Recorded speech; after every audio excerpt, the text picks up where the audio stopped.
Okay, good morning. It's my great pleasure and privilege to welcome to the Shituf Pa'ula, the collaboration between Herzog College, Herzog Global, United, whatever title we're going to use, and Touro University, in a show of support for what is happening right now in Eretz Israel, and our thoughts and prayers are with you at all times.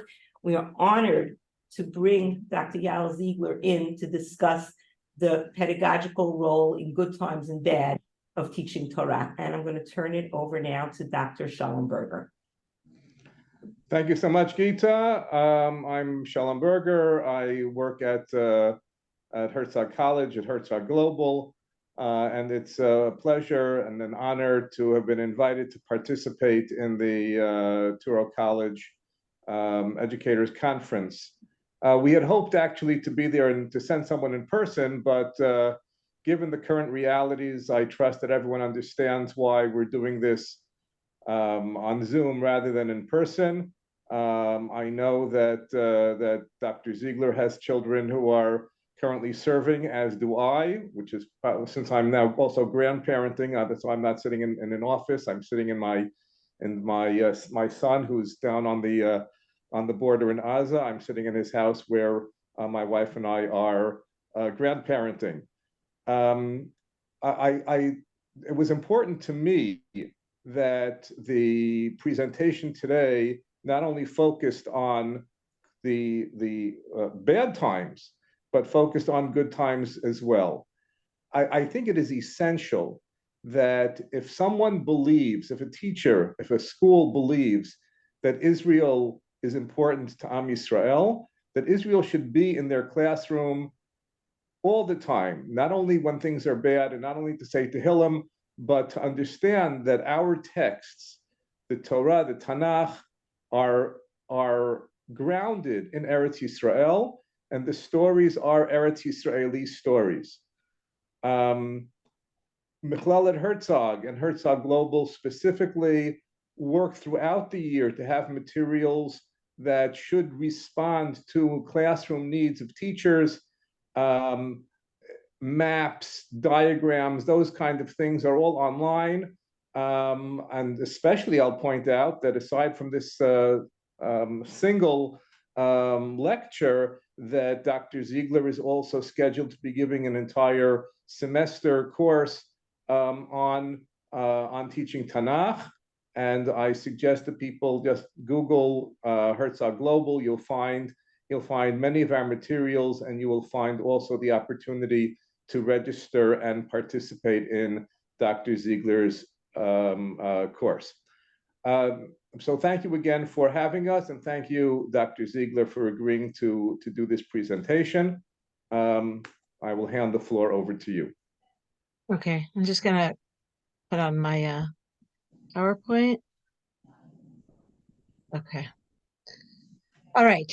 So before we begin, I want to open with dedication to the memory of those who were killed, to the return of those who are hostages, to the refuah of those who have been wounded, and most important for the moment, as we speak, it's really important to keep in mind that our chayalim are currently in Gaza. They're currently fighting very hard. We've been getting all sorts of messages all day, and this is where we are. Our hearts and our minds, we have no hesech hadat. We have no ability to focus really on anything else. We are completely with our chayalim, as I know you all are. And so, right now, for the moment, we're going to be also dedicating the Limud Torah that we'll be doing together right now to the success and safe return of all of our chayalim, along with all of the hostages that are there in Gaza. Our chayalim, of course, on all the borders, not just in Gaza. Right now, we know that they've entered Gaza, and that is of primary concern. I'll open with a Mizmor Tehillim. I have two here, but we'll start with Tehillim Yud Gimel, L'Menatzeach Mizmor LeDavid. I invite you to say it along with me. Ad ana Adonai tishkacheni netzach, ad ana tastir et panecha mimeni. Ad ana ashit etzot benafshi yagon revavi yomam. Ad ana yarum oivi alai. Habita aneni Adonai Elohai. Ha'ira einai pen ishan hamavet. Pen yomar oivi yecholtiv. Sarai yagilu ki emot. Va'ani bechastecha vatachti. Yagel libi bishuatecha. Ashira la'Adonai ki gamal alai. We'll also say a bracha for the shlom, for the well-being of the chayalim. Misha berach avotenu Avraham, Yitzchak, v'Yaakov, u'yivarech et chayalei tzva hagana Yisrael v'anshei kochot habitachon העומדים על משמר ארצנו וערי אלוהינו מגבול הלבנון ועד מדבר מצרים ומן הים הגדול עד לבוא הערבה ולכל מקום שהם ביבשה, באוויר ובים, ייתן אדוני את אויבינו הקמים עלינו ניגפים לפניהם. הקדוש ברוך הוא ישמור ויציל את חיילינו מכל צרה וצוקה ומכל נגע ומחלה, וישלח ברכה והצלחה בכל מעשה ידיהם, ידבר שונאינו תחתיהם, ויתרם בכתר ישועה ועטרת ניצחון, ויקוים בהם הכתוב, כי אדוני אלוהיכם ההולך עמכם, להילחם לכם עם אויביכם להושיע אתכם. ונאמר אמן. I will say that in the last few weeks, as I said, it's really been very, very hard to focus on anything. Shalom mentioned that, he has some children in. I have 4 in, 3 sons and a son-in-law, really spread out over all of Israel. And I'm like all my neighbors. We're all in the same situation. We're all terribly, terribly worried. And thinking all the time about all of Am Yisrael, b'chol makom shehem. And for me, one of the ways that I've been able to sort of get on my feet again is through limud Torah. Lulei toratcha sha'ashuai az avati ve'onyi. This is a pasuk that has been echoing in my heart, in my mind. In the last few weeks, I will admit that the first week, I don't think I could even really concentrate enough to even say that pasuk. Thank God, I think that, I have been able to open the Tanakh and begin to find, I think, a tremendous amount of comfort and meaning and strengthening, maybe more than comfort, strengthening and hope and hope for the future. So what I want to share with you today is really a little bit of that experience, and particularly through the prism of the Parshiot HaShavua. I'm certainly not original in doing this. This is something that I think all of us, everybody around me has very much been feeling this, that the Parshiot HaShavua are speaking to us, they're accompanying us, they're part of our experience, and we are being both strengthened and I think guided by the Parshiot HaShavua. And I'm just going to talk about the first few, but I think even as we progress, I'll talk a little bit about Bereshit, Noach, maybe a little bit even about Lech Lecha. But you look ahead at Parshat Vayera, you look at Chayei Sarah, at Toldot. Every time I look ahead at the next Parsha, I think of more reasons that these Parshiot are so helpful in accompanying us. I think, as Shalom said, I think there's a pedagogical point that is being made here as well, which is that no matter what the Parshiot are, they're accompanying us. No matter what parak we open in Tanakh, especially today, and when I say today, I mean in the past, 75 years, or even more, 100 years of Jewish history. I think that so many of our prakim, so many of our parshiot in Tanakh are speaking to us in a new way. We are a nation that has returned to the land of Israel after 2,000 years. We are re-experiencing so much of what the Tanakh was trying to do, setting up a society, protecting that society, building that society, making that society a society of tzedek umishpat, a society that succeeds in spreading morality and light to the world. Those are the things that are meant to be happening today. Sometimes we go off course, but to get back on course, I think that's why we have the Tanakh. And I think that the Tanakh is not just focused on creating some kind of unchangeable ideal, but rather I think the Tanakh is always making room for setbacks, for movements backward, movements forward, moments of destruction and despair and chorban, and then also teaching us how to rebuild again. And those are some extraordinary things that are happening in Tanakh. Again, the idea that Tanakh brings us to the precipice, it brings us to Galut, it brings us to this place where we're kind of hovering over an abyss. Will there be continuity for the Jewish people? And we do actually experience that galut. We do experience exile. We do experience chorban. We experience the collapse of not just Malchut Yisrael, but also Malchut Yehuda, the collapse of the Davidic dynasty, which has been promised eternality by God in Shmuel Bet Perek Zayin. There's a terrible Mizmor Tehillim, or a very, very, I would say, poignant and difficult Mizmor Tehillim, and that is Mizmor Pei Tet, and it is a Mizmor that the Ibn Ezra says at the beginning of that Mizmor that he knows a Chacham and Chassid from Sfarad who refused to say the Mizmor because he considered it to be so blasphemous. So it expressed such difficult sentiments before God, and that Mizmor, of course, the Radak is very upset about that. that Chacham in Sfarad, who, by the way, it was probably Rabbi Yehuda Chassid, the Baal Kuzari, and the reason that we think that is because in other places, when the Ibn Ezra talks about a Chacham and Chassid from Sfarad, he actually sometimes mentions him by name, and that is, in fact, who he's talking about, and probably that's who he's talking about here as well.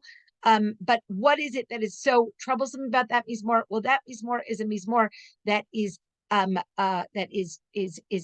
angry at God for having promised that the Davidic dynasty would last forever, and then brought Am Yisrael to a point where the Davidic dynasty collapses. And those are some of the things that Am Yisrael contends with in the Tanakh. But perhaps what is most extraordinary in the Tanakh is that after Galut, after Chorban, we have rebuilding. We have Shivat Zion. We have the ability to begin to rebuild ourselves again. So these are some of the things that I want to talk about in these parshiot that we've been looking at, that we've been experiencing ever since that really catastrophic event of Simchat Torah. And to do this, I want to maybe look at a couple. I want to look at some sources together with you. I'm going to begin in Parshat Bereshit. That's where we began this particular experience. We began with Parshat Bereshit, and Parshat Bereshit is actually, we say let's start at the very beginning, right? Because it's the very best place to start. So that's where I'm going to start today's shiur. I'm going to start with this interesting machloket that we have in this Yerushalmi in Nedarim. It's presented as a machloket. It begins with the very famous statement of Rabbi Akiva, "V'afta l'orecha kamocha ze klal gadol b'Torah," right? That the Rabbi Akiva seems to be saying here that the most important, or the foundational pasuk in the Torah is you should love your neighbor as yourself. And there's a lot of merit to this, right? Our children sing this, it became a song. It is something that I think we talk about a lot in our classrooms, and rightly so, right? This social obligation to regard each other as part of having the same destiny, is loving each other, is finding camaraderie in each other's lives. And Rabbi Akiva states this as a klal. Of course, the Avtal Recha Kamocha, I think it's important also to point out that it actually exists at the very center of the Torah, right? The Torah is made up of 5 books. The central book is Sefer Vayikra. Sefer Vayikra is divided into 3 parts. Sefer Vayikra is really about Kedusha. It's about finding sanctity, and it's divided into 3 different types of Kedusha. The first part of Sefer Vayikra is about Kedushat HaMakom. It is about finding sanctity of space, or in space, right? In the Mikdash, in Eretz Yisrael, in Yerushalayim. The third part of Sefer Vayikra is about Kiddushat Hazman. It's about finding sanctity in time. Think of Parshat Emor, right? The Chagim, Shabbat. And the middle part of Sefer Vayikra is about Kiddushat HaAdam. It's about finding sanctity in human beings. And the middle of the middle is the pasuk, Ve'ahavta l'reacha kamocha. So right there at the core, in the deepest part of the Torah, we have this idea of Rabbi Akiva. But I actually really want to turn our attention to Ben Azai, who seems to be cholek on Rabbi Akiva. I mean, it's actually presented here as a machloket, right? Ben Azai says, no, no, no. I have a statement which is even a bigger and more important and more foundational statement than V'ahavta l'reacha kamocha, and that is a pasuk that is found not in the middle of the Torah, but at the beginning of the Torah. There might also be some kind of methodological machloket going on here as well, right? Where should we go to look for our most foundational principles? Do we look for them at the very beginning, or do we look for them at the core, at the middle, right? So Ben Azai says, really, the pasuk, which contains the most important principle in the Torah, the most foundational principle, is in Parashat Bereshit. In Bereshit, Perek Hey, pasuk Aleph, which begins, I brought it for you at the top, Ze Toldot, Ze Sefer Toldot Adam, Biyom Bro Elohim Adam, Bidmut Elohim Asa Oto. This is the book of the genealogy of humans. On the day that God created humans, he created humans in the image of God. Now, there are, I think, several points that we could make on the difference between Ben Azai and Rabbi Akiva, but I think the simplest point and the most sort of basic point that is being made here is the point that Rashar Hirsch says, which is, of course, that Ben Azai's statement is a universal one, and Rabbi Akiva's statement focuses on the camaraderie of Jews, one for the other. You should love your friend as yourself. And Ben Azai says the more important principle is that all human beings are created as human beings in the image of God, with some kind of ability to rise above their physicality, to rise above their animal-like, intuitive nature, and instead to strive to some kind of higher goal, to some kind of Dmut Elokim.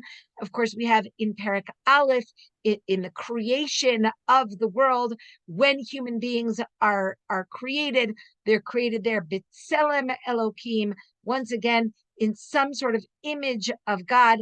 There's a great deal of debate about what that means, but for the moment, I'm not going to go into that debate. I'm just going to say it's some, as I said just now, it's some kind of way to distinguish humans from their physicality. It's telling us that human beings can be greater than their physical self. They can strive to some kind of creativity, to some kind of spirituality, to some kind of contribution to the world, which lasts beyond their own physical selves. Something I think that animals do not have the ability to do. Well, here again, I mean, I think that this idea of Ben Azai, that this is the basic point of all of the Torah, I think is also made by the fact, or this point is also emphasized by the fact that the first 11 chapters of the Tanakh are not about the Jewish people. They're not about Am Avraham. They are universal chapters. They are teaching us how to be human. They're teaching us what the Torah wants from us as human beings. And they're teaching us something about what is common to all humans and how all humans need to work together to create the kind of world that God wants us to be part of. So these are things I think that are initial kinds of thoughts that I want us to be thinking about as we begin to progress through some of the messages of this Parsha. But let's go back to Bereshit, Perek Aleph. Let's look at what it is that we're being told at this beginning of the creation of the world, and we know that God creates the world in Parak Aleph. One of the key words that appears in this creation story, and it's a word that appears 7 times, right? We note that many times key words, what we call a milah mancha, right? A key word often appears in multiples of 7. This is particularly the case in the creation story. And one of the words that appears 7 times in Bereshit Parak Aleph is the word tov.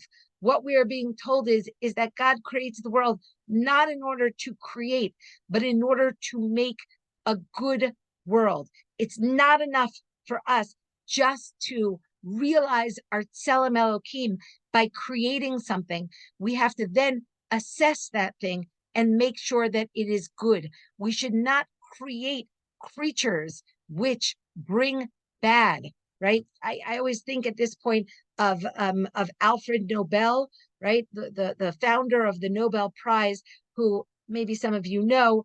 The story behind his giving all of that money for the Nobel Prize is the fact that he made that money because he invented dynamite. And he realized that that invention had the possibility of bringing violence and evil into the world. And so he said, I'm going to donate that money to something good, right? The story of Frankenstein is the story of what happens when we create something and we neglect to do what God did in the creation, and that is to look at his creatures and see that they are good. Vayar Elohim et haor ki tov, vayar et hayamim ki tov, vayar et hatzemach et ha'etz ki tov, vayar et shnei hameorot hagdolim, et hameor hagadol lememshelat hayom et hameor hakaton lememshelat halayla, vayar ki tov. God looks at the world and he sees that it is good. He's trying to guide the world to be good. This is the purpose of the world. He sees the light, he sees the seas, he sees vegetation, he sees the heavenly bodies, he sees the fish and the birds and the animals, and he makes sure that they are good. I think that's one of the first lessons that we are meant to be learning from what it means to have a Tselem Elohim. What it means to have a Tselem Elohim is to be a creator, but to be a creator of good. Now, there is, of course, one very significant exception in this chapter, and that is that there is one creature that God creates, but does not look at that creature and see that it is good. And that, of course, is humans, right? The creation of human beings, which I've highlighted for you here in red, I think quite famously and quite disturbingly, we see that even though human beings are created in a unique fashion, right? We have this Tselem Elohim, Barauto. This is the first creature, perhaps the only creature that God actually speaks directly to in Bereshit Parak Aleph. Vayomer lahem Elohim pru urvu umil'u et haaretz v'chivshuha. This is the creature that God creates in order to be in a relationship with him, in order for this creature to be able to realize some godlike ability, some Tselem Elohim, but at the same time, this freedom, this ability to be a creator, this also gives human beings the ability not to be tov. Human beings are not set on some kind of course in which their future is somewhat determined for them, as is true with the light and the vegetation and the heavenly bodies. Rather, human beings are created with free will. And once they have that free will, they have the free will also to determine whether or not they will be tov. And so our 7th tov in Bereshit Parak Aleph is not about humans, it's about the world as a whole.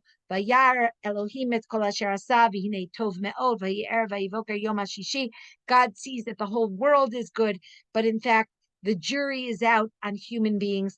And when we look at the end of Parashat Bereshit, we see something which I think is quite unequivocal, and that is Vayar Hashem ki rabba ra'at ha'adam ba'aretz v'chol yetzer machshavot libo rak ra kol hayom. And so a parsha that begins with a world of tov has turned into a world of ra.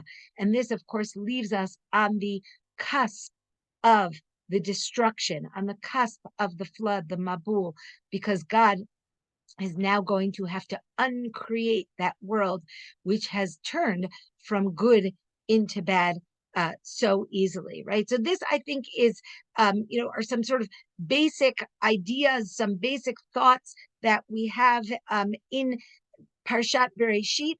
I will also mention this wonderful midrash. I mean, it's both a wonderful midrash and I think it's a very useful midrash.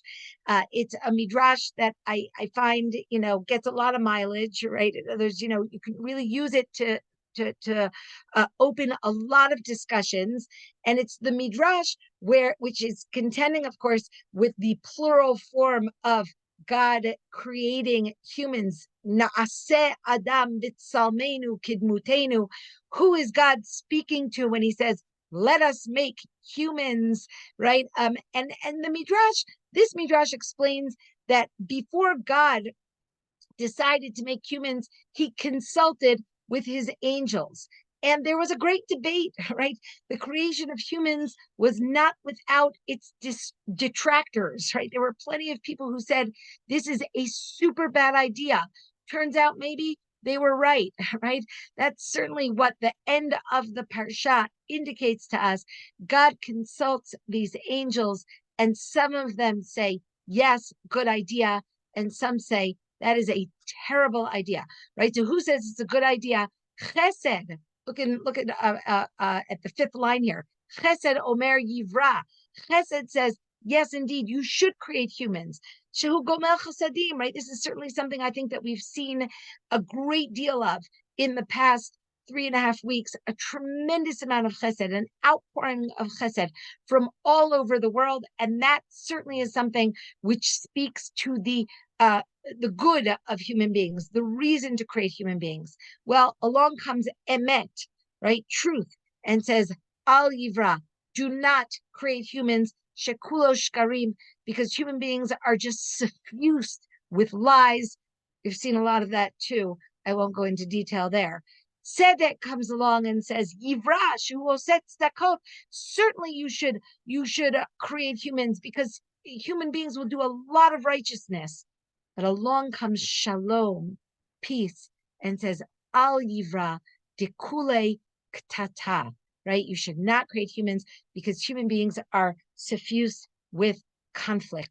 They're filled with infighting, something, again, that I think that we are very much privy to. Now, I will say, again, there's so much to say about this midrash. I'm going to leave it aside as a midrash, which I think has a lot of a lot of basar, a lot of meat here to work with. What the end of the midrash is particularly, I think, intriguing, because as everyone is having this discussion, God just creates humans and says, well, I've decided, right? So that there's something, I think, a little bit amusing or maybe even wonderful about that. What winds up happening, though, of course, in Sefer Bereshit is the story of Cain and Hevel. And it's a story that already shows us dekule ktata, that human beings are filled with conflict. This first story of brothers, Cain and Hevel, immediately spirals into some kind of rivalry, some kind of competition. It is both perhaps based in economics, but perhaps even more significantly, it seems to be based on some kind of religious conflict. Who is God? Who is God chosen? Right? God turns to Hevel's korban, but not to Cain's korban, and this leads things to spiral out of control, Cain kills his brother Hevel. And this I think is ultimately the beginning of the setting in motion, the uncreation of the world. The story of Cain is the story of human beings who choose violence and evil in order to solve their problems. And what's intriguing in Sefer Bereshit is that, in fact, Sefer Bereshit actually presents for us two simultaneous genealogies. Okay, Adam Harishon, we know, has 3 children. There's Hevel, who has no children, right? He's like a puff of breath. Hevel, that's his name, right? He just disappears off the face of the earth. Of course, that's primarily because Cain kills him. But then, of course, Adam has 2 other children. He has Cain and he has Shet. And some of the more modern Parshanim, like, for example, Rav David Tzvi Hoffman, Radatz Hoffman, notes that, in fact, if you look carefully at these 2 genealogies, which develop, of course, simultaneously, even though they are mentioned, one is mentioned in Perek Daled and the other one is mentioned in Perek Hey, they seem to be genealogies that are not simultaneous, but in fact, of course, they are. They actually seem to repeat themselves in terms of names, right? I've color coordinated this for you so that it's very, very clear, right? In the Cain line, we have Cain and Chanoch and Irad and Mechuyael and Metushael and Lemech, and it concludes this line with 3 sons. Okay, of course, this line ultimately will disappear in the flood. But look at the Shet line. He also has a Cain, whose name is Canaan, and a Mechuyael, whose name is Mehalalel, and an Irad, whose name is Yered, and a Chanoch, like Chanoch, and a Metushalach, who reminds us of Metushael, and a Lemech, who reminds us of Lemech. And then we conclude after Noach with 3 children who branch out and populate the world. So these are 2 simultaneous genealogies, one of whom leads to extermination, to annihilation, to the inability to be continued, right? It's completely cut off. And we're going to see in a moment a midrash that notes that. And the other of which seems to be a genealogy which works, right? Which is the model for how it is that we are going to continue to exist in a world, even a world which has conflict, even a world which has difficulties in it. And I will just say one thing, which is that the Tanakh never creates some kind of Pollyannish, ideal world without conflict.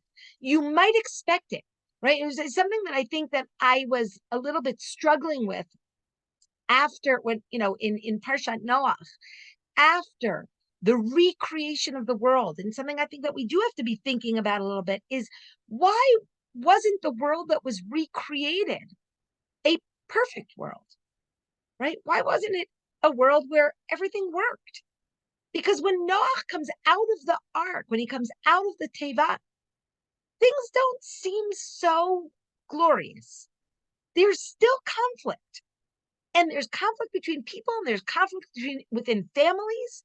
And so what the Tanakh is showing us is not that God is going to give us some kind of, Yerushalayim Shel Mala, which will come, gently down into our human world in order to provide for us some kind of idyllic existence, but rather that we as humans have the choice to live in a genealogy which is slated for failure and destruction. And by the way, that's going to be this week's Parsha. What is stone? What is Amorah? It becomes the mashal, the byword, the example of a city which has to be completely destroyed and overturned and sown with salt so that nothing can grow from there, so that it has no influence over the world because of its corruptions and debaucheries and violence and absence of chesed. It has to be completely erased. And then, of course, the opposite of that is Yerushalayim, is the building of a city, which is designed to spread morality to the world at large, to spread light, to spread God's instructions, Ki mitzion teitzei Torah udvar Hashem Yerushalayim. And here we have the genealogy of Shet, which, in spite of some of the complexities of what it means to be human beings in a world with conflict and in a world that sees some very dark things, still, this is a genealogy that can contribute to the world, that can populate the world, that can strive for continuity. Okay, this is something I think that this midrash, which I brought for you here at the bottom of the screen, seems to recognize, right? I mentioned that some of the modern Parshanim, like Radatz Hoffman, they talk about these two genealogies and recognize that these are two kinds of, different possible outcomes for how people can live their life. Well, this midrash says something, I think, rather moving in that direction. Look at the midrash together with me. Rabbi Yishmael Omer, Mishet, Alu v'nityachasu kol habriot v'chol hadorot hatzadikim. From Shet, what emerged were all of the creatures and all of the generations of righteous people.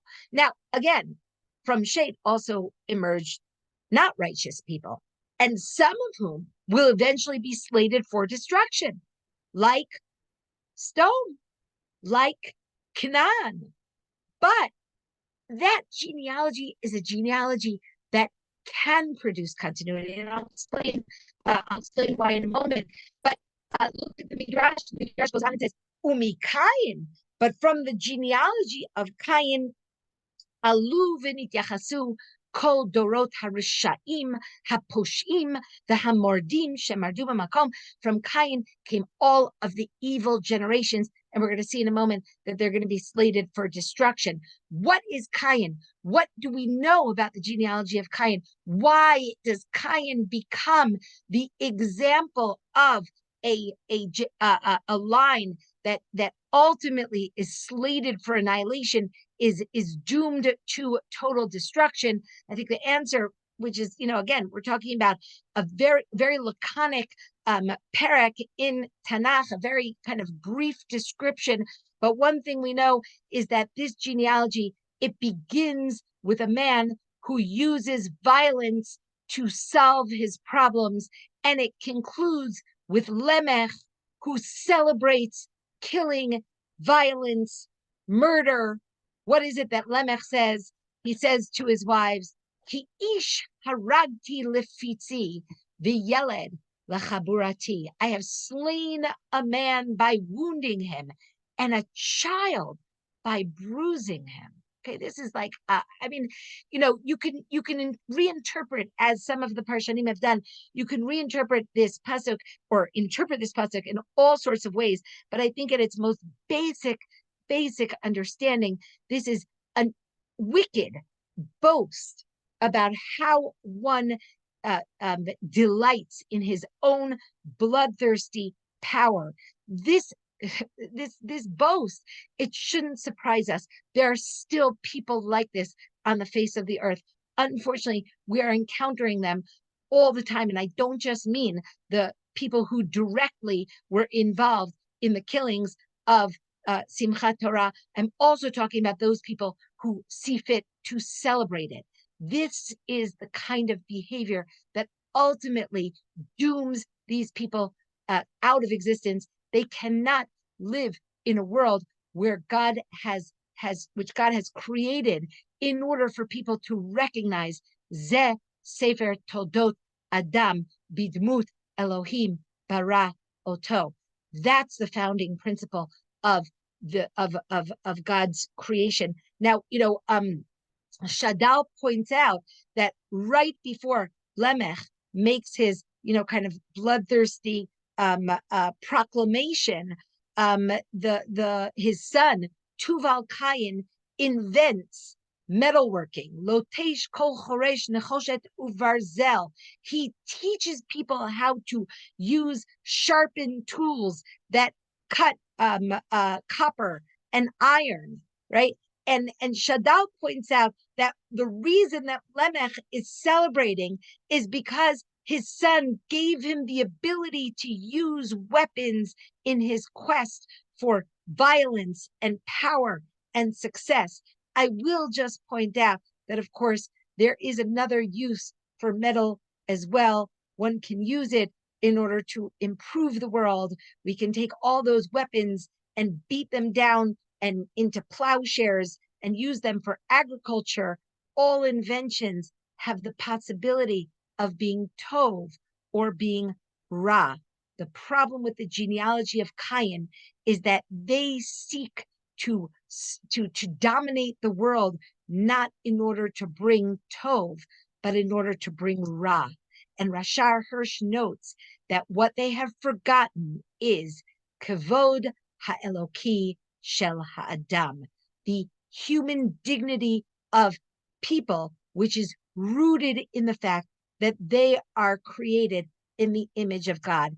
And therefore, I brought for you this following midrash. This is just a smattering of examples of midrashim and parshanim, which are really, I think, speaking to some broader topics that we find in this parsha.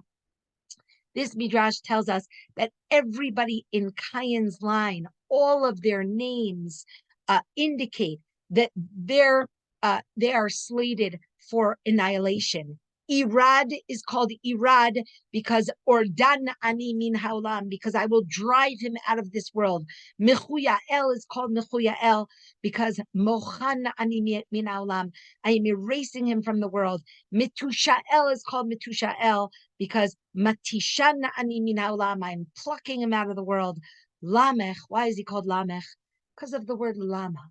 Malila Lamech. Why do I need this Lamech? Now, of course, we noted before that many of the names repeat themselves in two genealogies, and that, of course, is an indication that all name etymologies are built not on a person's fate, but on a person's destiny. In other words, not people aren't born to be good or born to be bad, but we ultimately interpret their names in accordance with their choices. And so this midrash tells us that the genealogy of Cain made choices that ultimately lead them to be destroyed from this world. They will not produce good. They only produce evil, and so they have to be erased from the world. Now, the genealogy of Shet, I'm going to say two things about the genealogy of Shet. First of all, of course, it opens, this genealogy is a very dry genealogy. If you open Bereshit Perek Hey, you're going to see each generation, there's kind of this formulaic way of introducing each generation, how long the person lived, what was the name of their child in the next generation. And this kind of formula makes for some very dry, I would say, teaching, right? Certainly in particular, but I'm going to say two things here. I mean, there are a couple of kind of anomalous moments in that genealogy, but I'm not going to get into them right now. I'm going to say, first of all, this genealogy opens with that pasuk that Ben Azai says is the foundational pasuk of the Torah. That is the opening of the Shet genealogy. The Shet genealogy is a genealogy which is focused on human beings being created in the image of God. And where do we see that? I think we see that in something new that is introduced for the first time in Bereshit Perek Hey, and that is natural death. Right?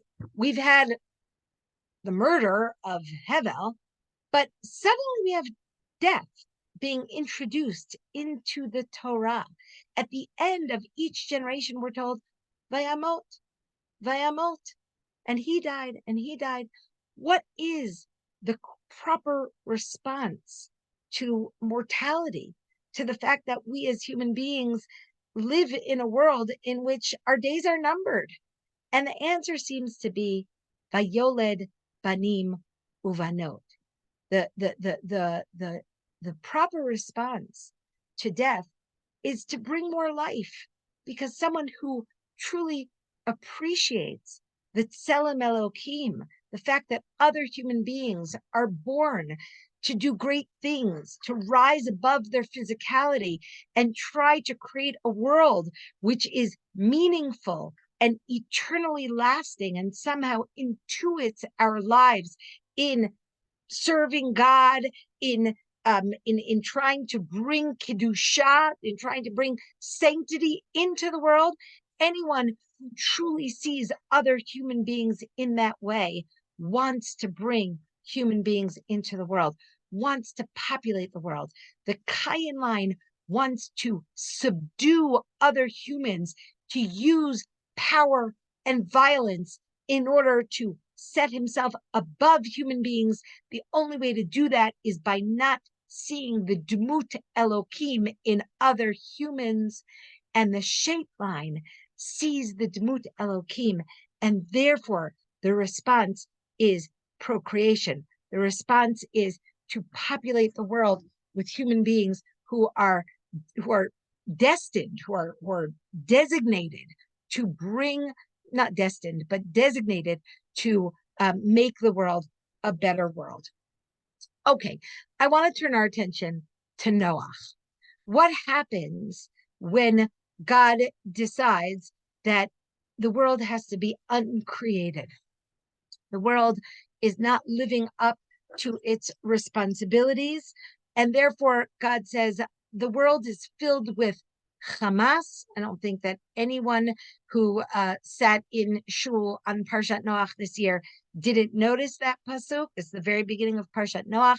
God says the world is filled with Hamas, it's filled with violence, it's filled with evil, it's filled with human beings who have ceased to see each other's spiritual capabilities, each other's essential dignity and right to exist by virtue of their humanness. And therefore God says, I am going to destroy this world. And the first pasuk of Parshat Noach is as follows. Ele toldot Noach. Noach ish tzadik, tamim haya b'dorotav, et ha'elohim hitalech Noach. These are the generations of Noach. Noach was a righteous man. He was perfect in his generation. Noach walked with God. Now, there's a lot to say about this pasuk, but I want to actually use this pasuk to bring a midrash. I don't want to actually talk about the pshat of the pasuk. I actually want to talk about a midrashic idea on this pasuk, which actually is a midrash that from the it's a midrashic idea that appears all over the midrash. It's one of the most ubiquitous ideas, and I think that that's because this idea actually reflects one of the most important ideas in the Tanakh itself. It's a sort of midrashic extrapolation of a very ubiquitous Tanakh idea. And the midrash itself is based on the fact that the name Noach appears 3 times in this opening pasuk. And the midrash asks, Gimel pa'amim b'pasuk lama. Why do we have the name Noach 3 times in the pasuk? And the midrash answers, because this is one of 3 people that saw 3 worlds. Ra'ah gimel olamot. He saw 3 worlds. What does it mean he saw 3 worlds? Well, the midrash goes on and says, Noach first saw a world that was built, and then he saw a world that was destroyed, and then he saw a world that was rebuilt. As I mentioned, this is an idea that we find it over and over and over in the midrash. Banui, charev, ubanui. In fact, I think what the midrash is saying, it doesn't say it in these words, but what I think the midrash is actually saying is that why is Noach mentioned? His name is mentioned 3 times when we introduce Parshat Noach, because there are 3 different Noachs. There's the Noach who lived in a world that is built. There's the Noach that experienced a world that is destroyed. And then there is Noach that emerged from the Teva to rebuild the world. I think, first of all, I'll just say that I think that this is part of what we are experiencing today. It's part of what we are experiencing as Am Yisrael. It's part of what we've often experienced as Am Yisrael.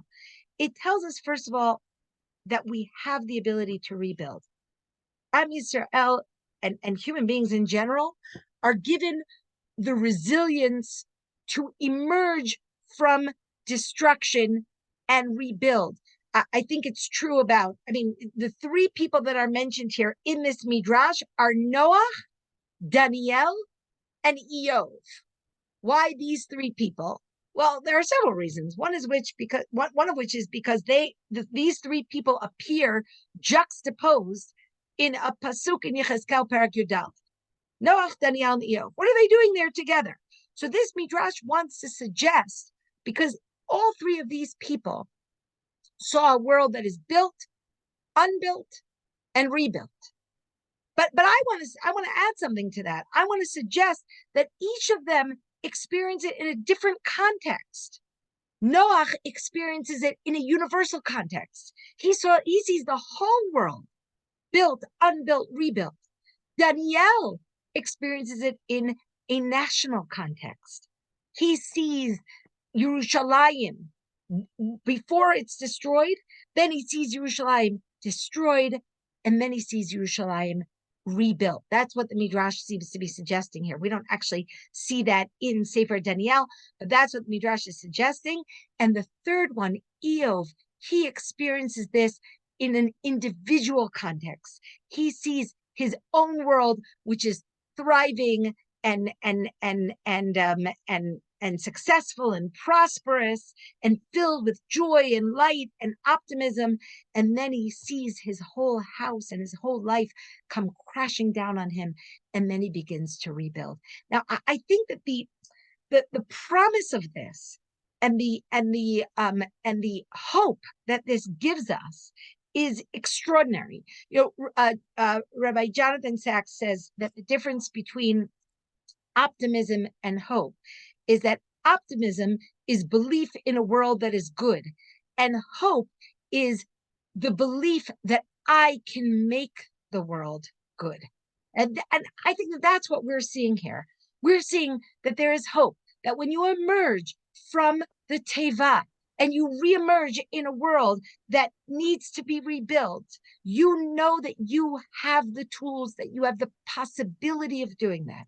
We are talking about a nation that after the first luchot were destroyed, they received the second luchot. We're talking about a nation that after the destruction of the Beit HaMikdash, the destruction of the Davidic dynasty, the terrible exile of Am Yisrael and Yehuda from their land, comes back to the land and begins to rebuild.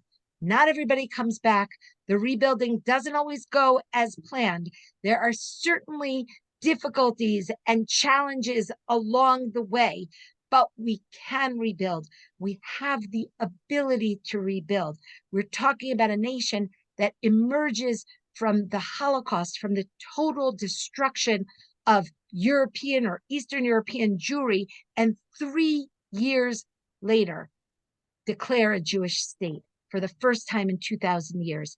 This is, I think, the idea that we have here in this Midrash, an olam which is charev, banoi, and charev. This is what we're meant to learn from Noach. This is what we're meant to learn from Eov. This is what we're meant to learn from Daniel. Not everyone does it, but we can do it. We have the tools to do it. If we have hope, we can, I think, rebuild. But we don't emerge as the same Noach that had not yet experienced destruction. When we emerge from destruction, we have to grow new limbs. We have to begin to rebuild with new tools and new ways of looking at the world. I'll bring you this. I'm gonna skip the Tzfanya and Chagai Psukim and just draw your attention to this midrash. It's a pretty well-known midrash. I'm not gonna be able to get to all the sources that I brought for you on the PowerPoint. I see that our time is beginning to get a little bit short, but I do want to mention this midrash. Is a pretty well-known midrash which tells us that before God created our world, He created many worlds and He destroyed them. Created, destroyed, and finally He created our world, and He says, this one is the one that I want. This one is the one which is effective for me. And Rabbi Pinchas says, why? What about this world is the world that God wants? Why did He stop with our world? Yes, there are moments in which terrible havoc and destruction has to be wrought on our world, and our world is often uncreated only to be recreated again. But this is the world that God wants. And why? Says Rabbi Pinchas, because of the pasuk that we read before in Bereshit Perek Aleph, Vayar Elokim et kol asher asa v'hinei tov me'od, because this is the world that has the potential to bring good into that world, into our world. What lies at the heart of Megillat Echa. And Megillat Echa, of course, is a book that commemorates the terrible events of the Churban. And it's a book of lamentations. It's not a book that is suffused with hope and with optimism. It's a book which is a very difficult book. And yet, when you look at the book, just like we said before about the Torah, it is a book that is made up of 5 chapters. And its middle chapter is a unique chapter because it tells us the story of the Gever who suffers. Ani hagever ra'a oni v'shevet evrato. Perek Gimel is divided into 3 sections. The first section is the description of the Gever who suffers, the suffering man. The third section is the story of the suffering man. What's at the middle section of the middle chapter? Well, it is the human being who grapples with the world around him, who grapples with his own role in a world where things have gone awry. He grapples with his relationship with God, and that middle of the book of Echa itself is divided into 3 parts. You'll just have to take my word for it for now. The first part and the third part is when this Gever grapples with God and with the ways of God and why the world is so difficult and so filled with suffering and what that means for his relationship with God. And then we get to the middle of the middle of the middle. And that's in Perek Gimel of Echa. What lies at the heart of the book of Echa? What word appears there 3 times in rapid succession? I would guess that you would think that the word would be Ra. It's a world of evil. And if you would guess that, you would be wrong. Because the word that appears 3 times in rapid succession at the heart of the book of Echa, the book of lamentations over the destruction of Yerushalayim and the Mikdash and Eretz Yehuda, the word that appears 3 times there is Tov.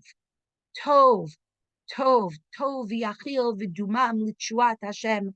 Tov la gever ki yisa ol b'ne'urav. The story of destruction is the story of how people get to their feet again and dig deep down inside of them in a quest for Tov, in a quest for how to make the world a better world. I think that that's what we have the tools to do. I think that that's what Noach is supposed to do when he emerges from the teva. We're going to skip some of these sources. I want to get ahead a little bit. Noach emerges from the teva.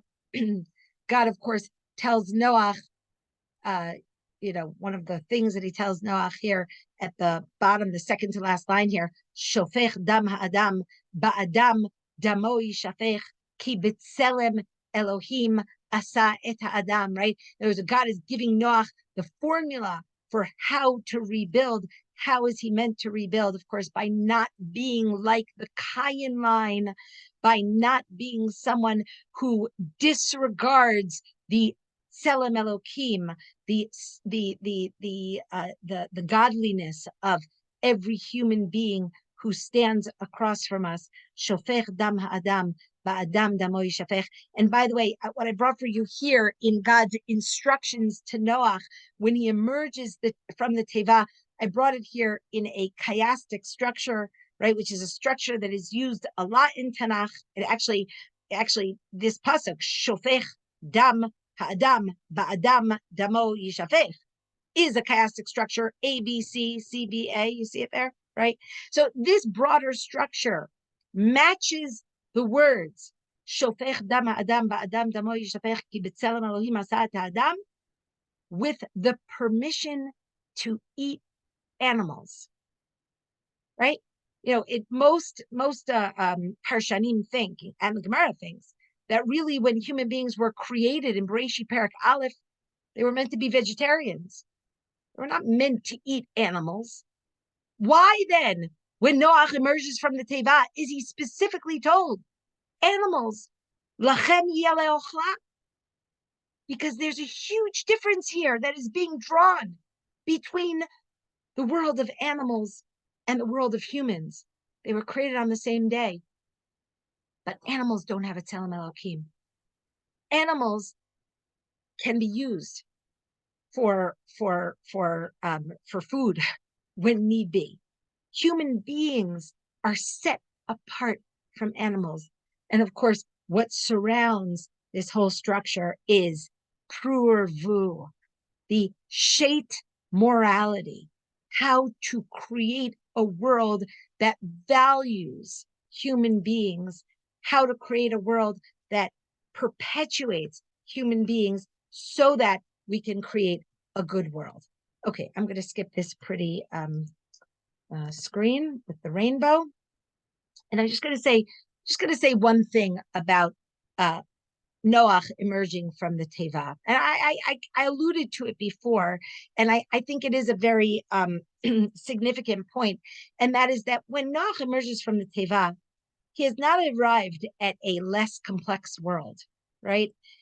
We have, planting, but of course, the vineyard creates grapes, and the grapes create drunkenness, and we have one son who's bad, and two sons who seem to be good, and one son who betrays his father and doesn't see his father's Tselem Elokim, and two sons who are good, and we have a Noach who emerges from the Teva with a new quality. What is that new quality? Speech. Noach has not spoken until now. And what is the first word that emerges from Noach's mouth? Arur, cursed, which is not a good word, right? He curses his son. And then he speaks again. And what is the first word that emerges from his mouth in this second speech? Baruch. He blesses some of his sons and he curses some of his sons. The world has not fundamentally changed. In fact, that's what God says to Noach after Noach brings sacrifices. God does not say, oh, thank you, Noach. Now you will live in a perfect world of perfect humans who are good and who now know how to serve me. I'm going to recreate the world to match some kind of ideal that we all would hope for. No, God doesn't say that. God says, Yetzer lev ha'adam ra minu rav.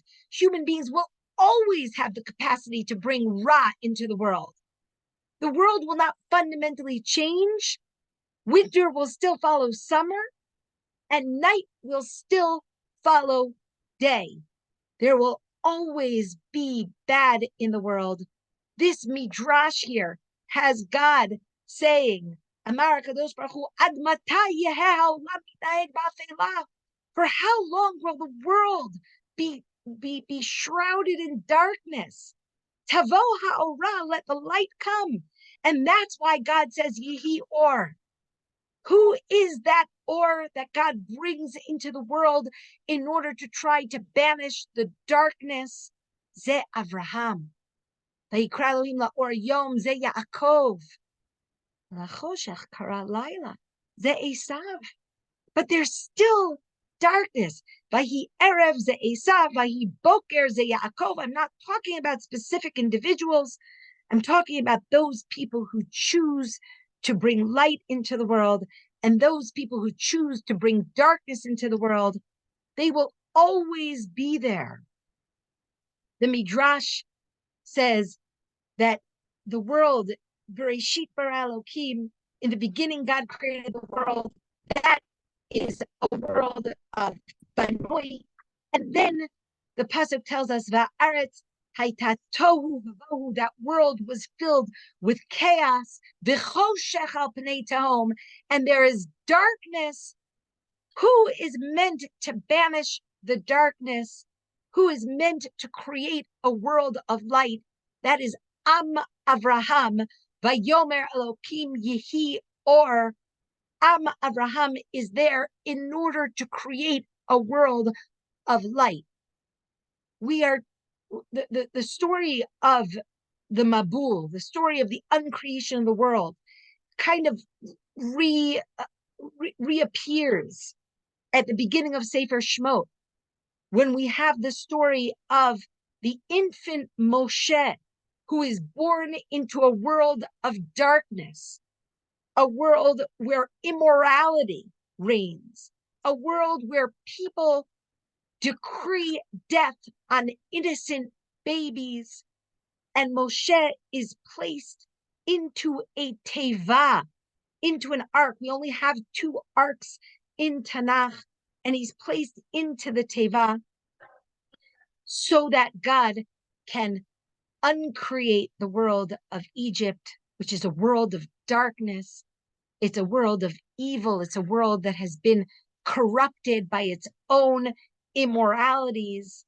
And of course, the final 3 plagues, right? The 3 plagues of Parshat Bo are all plagues of darkness. The locusts which cover the sun, the darkness which shrouds Egypt in darkness, the plague of Makat Bechorot, of the firstborn, which takes place in the middle of the night.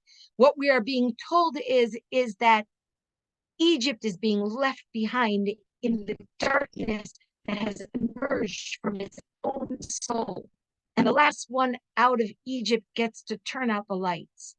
Ha'am ha'olchim b'choshech ra'u or gadol. Am Yisrael is meant to banish the darkness in the world, the metaphoric darkness, the tohu vavohu, the chaos, the choshech al pnei tehom. And don't forget what's also there, ruach Elohim merachefet al pnei hamayim. Right? In that same pasuk where we have the swirling chaos of dark evil in the world, we still have the Ruach Elohim. We still have the possibility of some kind of godlike ability or the ability to strive for godliness. And that's what Am Yisrael is designated to do. That's what God calls Avraham to do. After the Beit HaMikdash is destroyed, and Am Yisrael go to Bavel, or Am Yehuda goes to Bavel, Yeshayahu in Perek Samech calls to a destroyed people, to a destroyed Yerushalayim, and says to them, Kumi, Ori, get up and shine. Kiva Orech, he is giving Am Yisrael the call to rebuild, to reinvent the world as a world that is filled with light. Your light has come. Uchvod Hashem alayich zarach. The glory of God is shining upon you. Because right now the darkness is shrouding the earth. The Arafel Umim, and the nations are in a fog. The Alayich, and upon you, Yizrach Hashem Uchvodo Alayich Yira'eh.